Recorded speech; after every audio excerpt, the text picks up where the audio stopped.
Joined right now by a longtime NFL quarterback, now a colleague of mine at NFL Network. He has a new podcast. It is the Scoop City podcast, hosted by Chase Daniel and Diana Rossini. Drop a new episode every Tuesday and Friday starting today. What do you know? Chase Daniel with us right now on the show. Chase, I'm only mildly offended that not only are you doing a podcast, you're doing a podcast called Scoop City, and it's not with me, if you want to just defend yourself on that note. I know. It's like I'm starting to get into this insider game of stuff that you guys do so well, so I'm trying to just broaden my horizon a little bit. No, look, Diana Rossini from The Athletic reached out a long time ago. She's covered me forever, and we decided to launch a podcast with The Athletic. It's twice a week, like you said. Super excited about it because she has been covering the league for 15 years. I played for 14 years, and everything that she knows is quite a bit. We can't report all of it, as you know, being one of the best insiders in the game, but it's cool because I sort of bring the football side of it. Like, hey, she's saying, this is what I'm hearing. And I'm saying, well, that doesn't really relate to this. And so it's just a fun podcast. We talk about parenting. We dropped our first episode today. We talked about what she was hearing in the Pittsburgh Steelers room, how she believes it's Russell Wilson's job to lose from the start. We talked about, of course, the New York Jets. That's where she is from. She's from Jersey area. And it's a fun podcast. We had an exclusive interview with Andy Reid on today, talking, of course, Taylor Swift, Travis Kelce, Patrick Mahomes, and can they go for a three-peat? So this is really fun. I'm really excited about it. It's going to be a good one for sure. Well, let's start out in Pittsburgh here, Chase, because I'll be rolling through Latrobe sometime early next month as soon as I get those flights booked and know where I'm headed for Inside Training Camp Live on NFL Network. Russell Wilson certainly, Mike Tomlin said it repeatedly, he's in the pole position. They made clear to him when they traded for Justin Fields, this is still your job. I also know this, Justin Fields has never shown consistently that he can play winning football at quarterback, but he is somebody who you put him in a preseason game, you put him in a package, he does dynamic stuff that nobody else can do. So how does this play out, not just in training camp leading up to week one, but over the course of the season for the Steelers? Yeah, look, I do think that Russell Wilson is definitely in the pole position right now, and I think I agree with it. I'm not sure because I'm a big fan of Justin Fields. Everyone knows, if they've been following my social media for the past 6, 7, 8 months, that I'm a big fan of his. Look, Russell, I think, is coming off of a really disastrous sort of 2-3 year tenure in Denver, and he's trying to search for a new home. If he can play under offensive coordinator Arthur Smith like he played in Seattle, then he's got a shot. I just think those days are a little bit behind him. I do think that the offense that Arthur Smith brings is you're pounding the football. It's heavy play action, under center, shots down the field. And I do like that. But my thing about Justin Fields is I think he's a more dynamic player right now in his career than Russell Wilson. I think the run game, QB run game packages that Arthur Smith will have built in, because he will have packages in the regular season.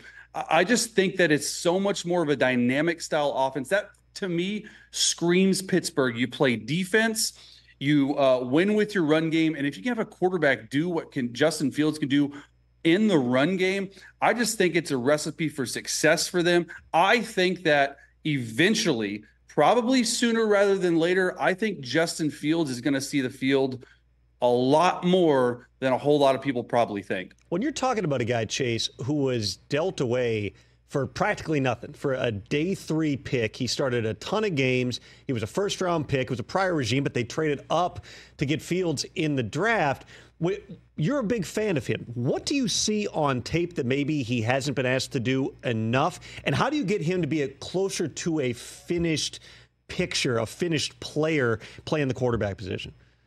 Well, I think you got to have a really good quarterback room, a really good quarterback coach. And with Justin Fields specifically, you look at the first really 10 games of the first year he was a starter, they were running an offense that just didn't fit him at all. And you look back to 2 years ago in the New England Patriots game, something clicked within that offense. They unleashed him as a runner. He finished the season off well. You go back to this past year in 2023, he started off really, really well. And look, that offense just wasn't fit for him. Kansas City Chiefs game, they're running under center play action style throws that don't fit his style. The next week, they go out there. He has his 2 best games back to back, ends up hurting his thumb or gets hurt. I think the Minnesota game, and then he ends up sitting out 6 or 7 games, and then plays really well down the stretch. And quite honestly, has them a half a game out of a playoff spot, a wild card spot. And so I just look at him from what I think his ceiling can be. If you get him in a right offense, if you get him in a, say, Lamar Jackson style offense or a Patrick Mahomes style offense where there's a lot of RPOs, there's a lot of, hey, pure progression reads, sweep the field. Here's 1. If he's not open, go to 2. If he's not open, just go run. And I do think he needs to continue to improve. I think, honestly, Mike Tomlin's the best head coach for him to do that. There's going to be a lot to prove for him. I see these videos, Tom, of him working out in the offseason. Dude looks absolutely jacked and absolutely focused. I'm excited to see what kind of stories come out of training camp with them. You spent a good chunk of your career as a backup quarterback, and they never asked you to return a kick, to do some special package down by the goal line. In your mind, just philosophically, if you wanted to find a way for Justin Fields to get on the field, would you put him out there in any non-quarterback roles, even if it's just a spot gadget thing that you do once or twice? I definitely think so. And talking with my co-host of Scoop City, we just released it. He will have packages on the field at quarterback. Now, I don't know if he's going to be at running back or if you see that 2 quarterback package with Russell and Justin where he's split out. He is a dynamic playmaker. And if you can get the ball in a dynamic playmaker's hands in that style of offense that Arthur Smith runs with that defense, quite honestly, if the Pittsburgh Steelers score 20, 21 points a game, they're going to win 10-plus games this year. So you got to go in saying, hey, we got to score 3 touchdowns. If Justin Fields is part of that package in the red zone and you go 3 straight quarterback runs up the gut and he's just dynamic enough to make somebody miss or to make something out of nothing, I think you got to go with it. That whole division is just going to be fascinating. Of course, it's going to be chronicled on Hard Knocks, too, later on in the year. I look at Lamar Jackson. He coming off his 2nd NFL MVP, even though, there's people who are going to say the numbers weren't there compared to past MVPs. But we all know, just using the eye test, the difference maker that Lamar is. Yet gets into the playoffs and once again runs into a Chiefs defense that had the perfect plan and completely shut him down. For Lamar and that Ravens team, I know sometimes it's unfair and it's cliche to say, how do they take the next step? But how do they get over that hurdle when it comes to those games in January and they hope February to be able to actually finish this off and win a championship with Lamar? That is the question everyone is wondering about because I have no idea. He's playing really well in the regular season. And then somehow, some way it gets to the postseason and it's just something about Lamar. He's won 2 MVPs. He can't quite get over that hump. He can't get that first Super Bowl champion trophy. And that is going to, quite honestly, be the story about Lamar. I think Lamar Jackson's a top 10 quarterback in this National Football League. However, as you know, when you go down in history, you got to win a Super Bowl championship. He has yet to do that. That's the big story I'm focusing on this offseason is how does Lamar up his game? What does he do? And I think that he really took a step forward last year as a thrower. If you look at the first 4 or 5 games last year with Lamar and that receiving core, they were not helping him at all. I do think it's a more put together, well-rounded offense the more they play together down the road. And it's just they ran into a brick wall with the Chiefs. I thought it was going to happen. You're at home against the defending champions, and somehow Patrick Mahomes, Travis Kelce pull it out. Obviously, everyone knows about that fumble near the goal line. I mean, there's so many small things. It doesn't fit all in Lamar, but it will be talked about going into the season. How does Lamar get to that next level? I just think he's got to keep pushing forward.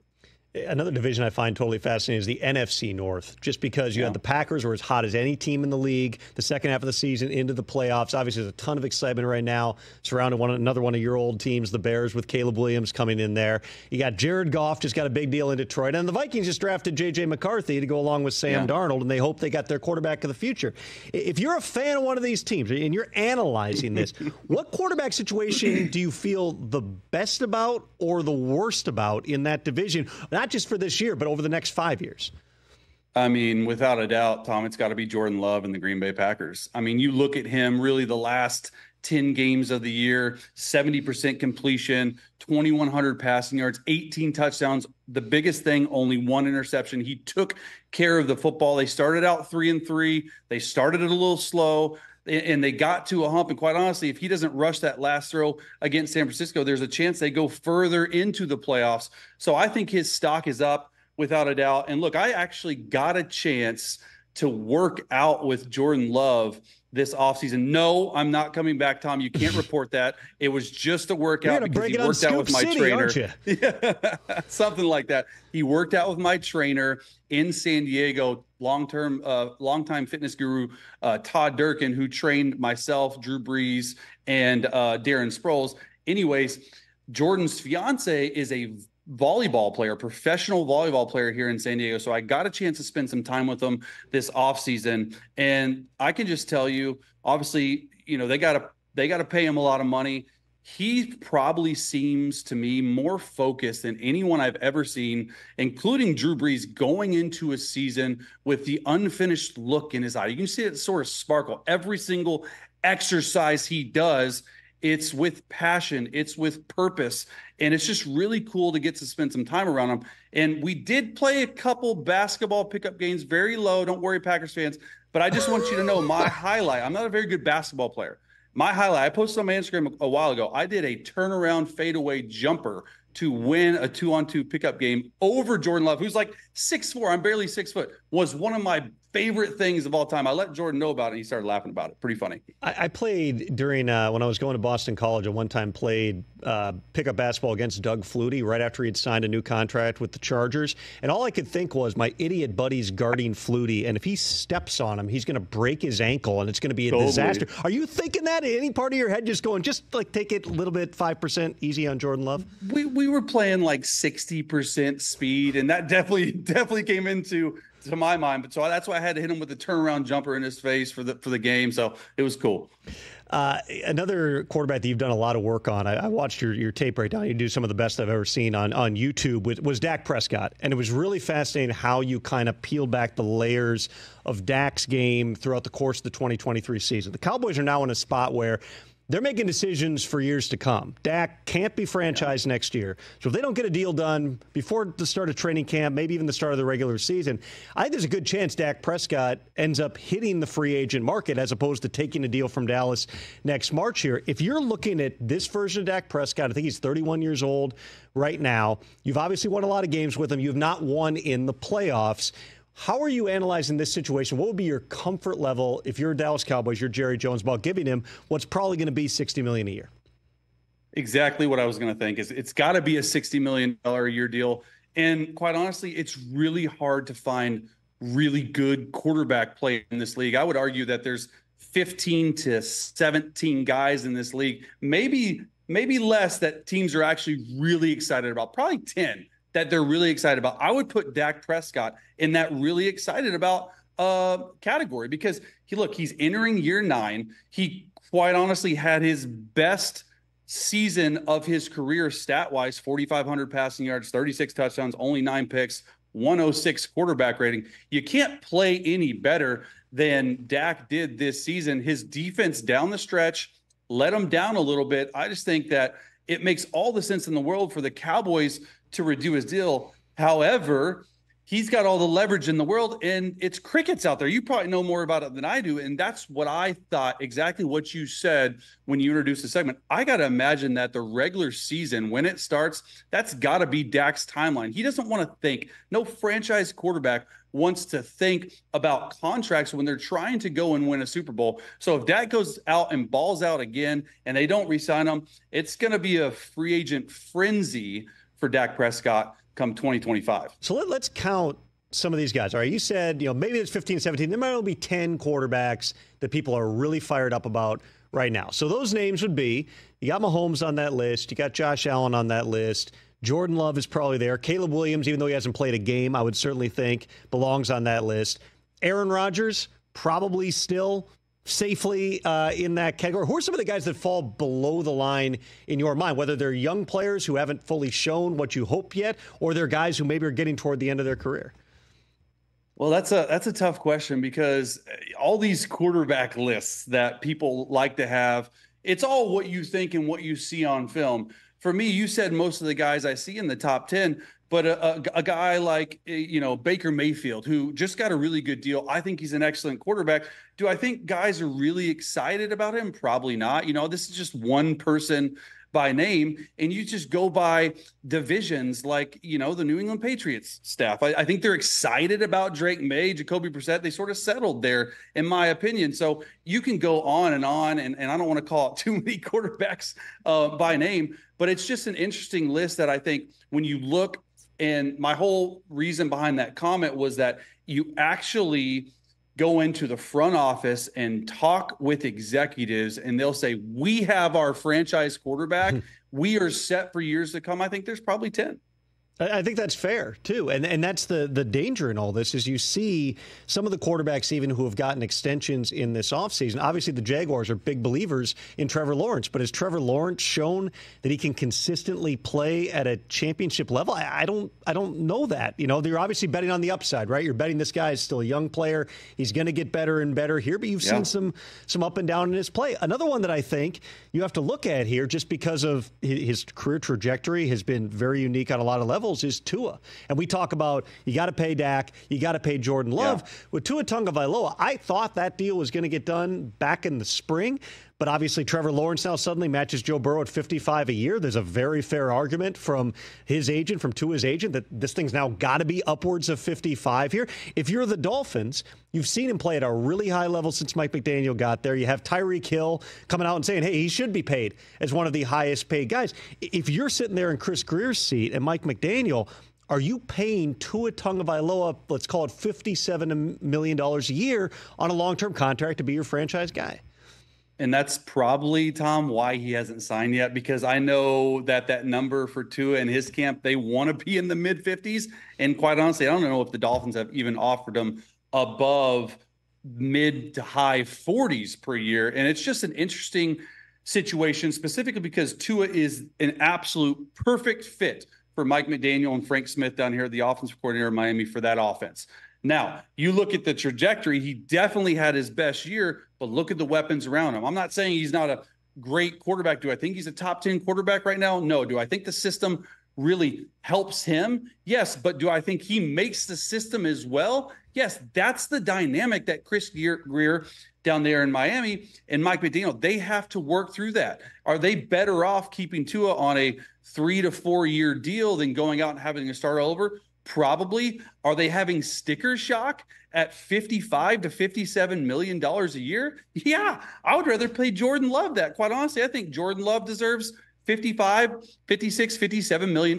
Would I rather pay Jordan Love than Tua right now? Personally, yeah. But is Tua probably going to get in the mid to lower 50s? Yeah, and it's going to be looked at in a couple years as a deal, which is just crazy, and how the game's growing and how the cap's rising. These teams have all sorts of money to pay these quarterbacks. And when you can get a really good quarterback and a serviceable guy that's not going to make mistakes and can also win games, you got to pay him.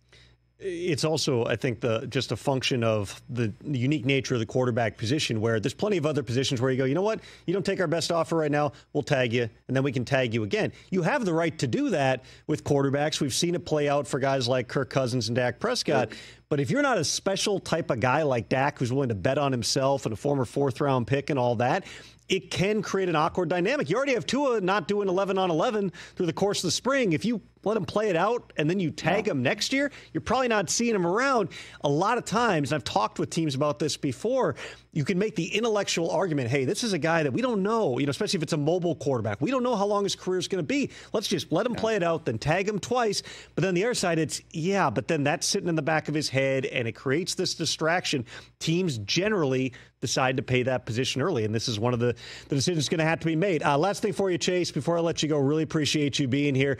You obviously played with Justin Herbert with the Chargers. You've seen his career. He has had a lot of different coaches, coordinators, quarterback coaches, actually reunited now with Shane Day, who's back there. I don't know if you've talked to Justin, but thinking about him in this style of offense, what they're going to be asking him to do now with Jim Harbaugh and Greg Roman there, what do you think?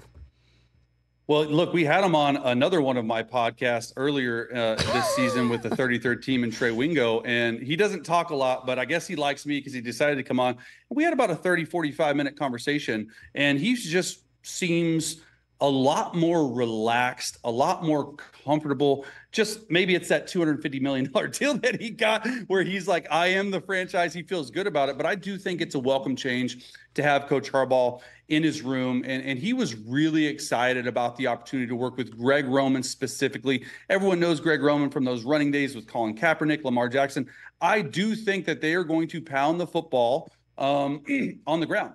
Now, I do think that Ladd McConkey is going to end up being the number one receiver. You lose Keenan Allen, you lose Mike Williams, Josh Palmer's there. He's great. I think there's a world where Ladd McConkey has over 100 catches as a rookie in the slot. I really think so. And Justin really likes Ladd from that perspective. I do think you're going to see him opening up the playbook. You're going to see him launching balls down the field, using that arm strength, heavy play action.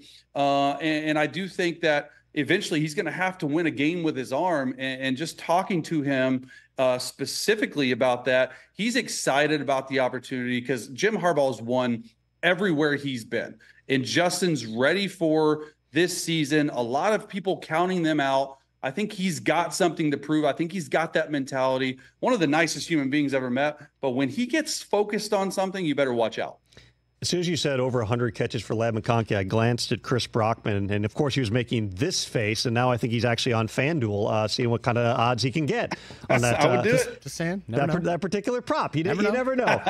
He is the host of many podcasts now, including the Scoop City podcast with Diana Rossini. New episodes every Tuesday and Friday starting today. Each show will be packed, it says right here, Chase, with information about the NFL delivered via fun, freewheeling conversation. You can listen to Scoop City for free on Apple Podcasts, Spotify, or wherever you get your podcast. Chase, you're the best, man. Thanks a lot for being here. Thanks for having me on, man. Catch the Rich Eisen Show every single day on the Roku channel, 12 to 3 Eastern, for free.